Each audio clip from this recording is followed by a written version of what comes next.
மலைகள் தோன்றும் முன்பே நிலத்தையும் உலகையும் நீர் உருவாக்கும் முன்பே ஊழி ஊழி காலமாய் உள்ள இறைவன் நீரே.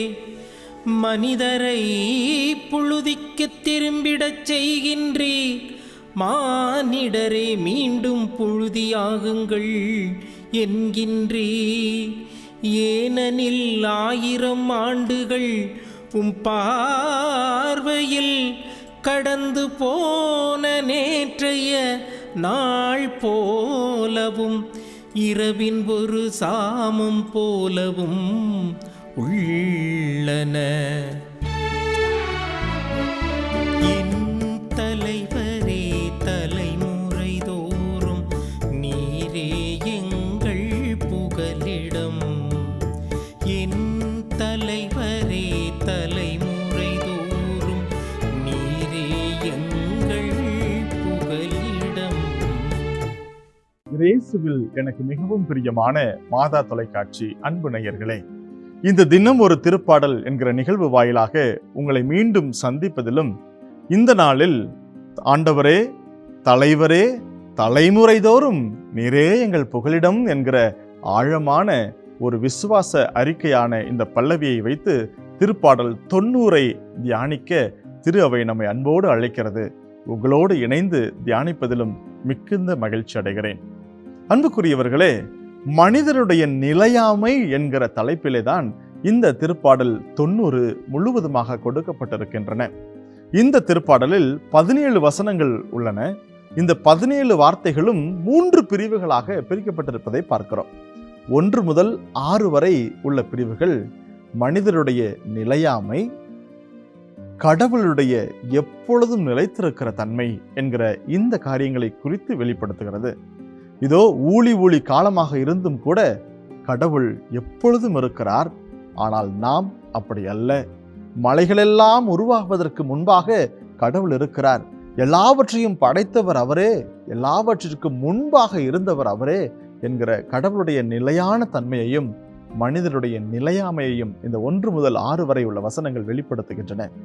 7 முதல் 11 வரை உள்ள வசனங்கள் மிக தெளிவாக மனிதர் மீது கடவுளுடைய கோபமும் தண்டனையும் வெளிப்படுத்துவதை எடுத்து காட்டுகிறது. அவருடைய கோபத்திற்கு முன்பாக, அவருடைய சினத்திற்கு முன்பாக யார்தான் நிற்க முடியும் என்கிற வார்த்தைகளை நாம் பார்க்கிறோம்.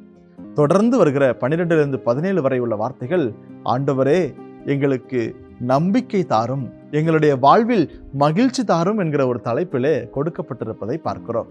அன்புக்குரியவர்களே, இந்த பாடல் தவம் அல்லது மன்றாட்டு என்கிற நிகழ்வுகள் நிறைவாக இறைவனை குறித்து தியானிக்கிற ஒரு இடமாக இந்த வசனங்கள் கொடுக்கப்பட்டிருப்பதை பார்க்கிறோம்.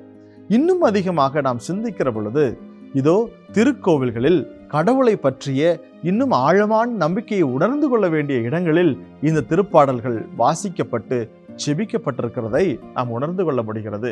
கடவுளே நீரே எங்களுடைய புகலிடமாய் இருக்கிறீர், தலைவரே தலைமுறை தோறும் நீர் எங்களுக்கு புகலிடமாய் இருக்கிறீர் என்கிற வார்த்தைகளை பார்க்கிறோம். ஏன் இந்த புகலிடம்?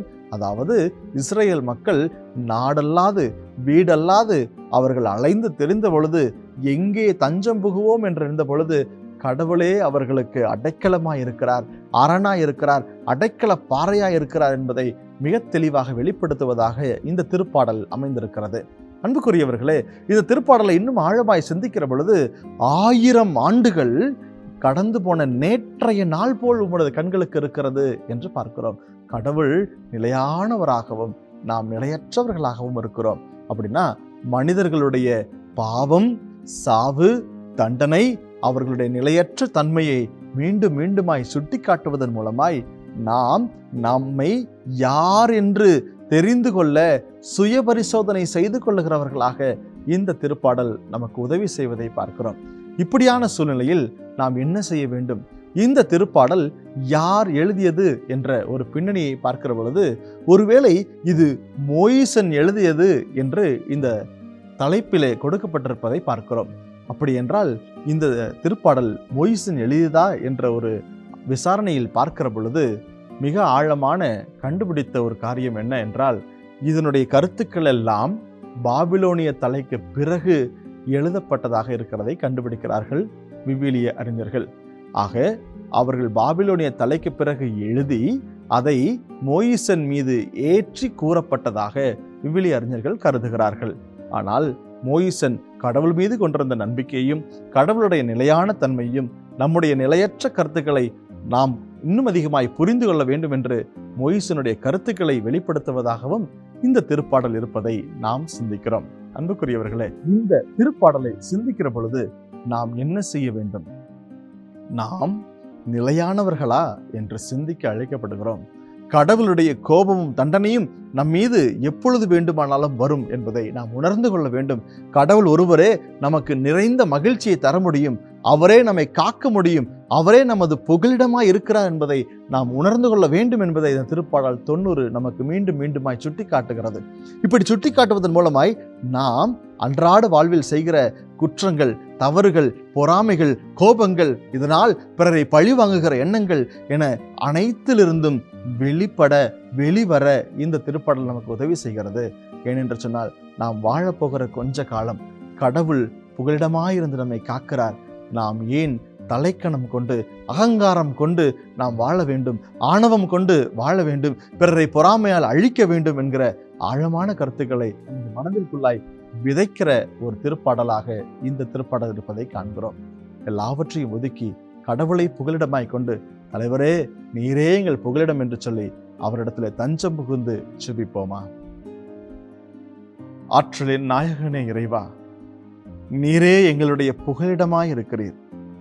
நாங்கள் நிலையற்றவர்கள், நீர் நிலையானவர். நேற்றும் இன்றும் என்றும் மாறாத தெய்வமே இறைவா, நீரே எங்களை ஆசீர்வதிப்பீராக. உம்மை போல் நாங்கள் மாற, உம்மோடு இணைந்து வாழ, உமக்கு பிடித்தவர்களாய் உமக்கு விருப்பமானதை செய்து கூட வாழக்கூடிய அருளை எங்களுக்கு தர வேண்டுமாய் எங்களையே தாழ்த்தி உம்முடைய பிரசன்னத்திலே ஒப்புக் கொடுக்கிறோம். எங்கள் ஜெபம் கேளும் ஜீவனுள்ள நல்ல தந்தையே, ஆமென்.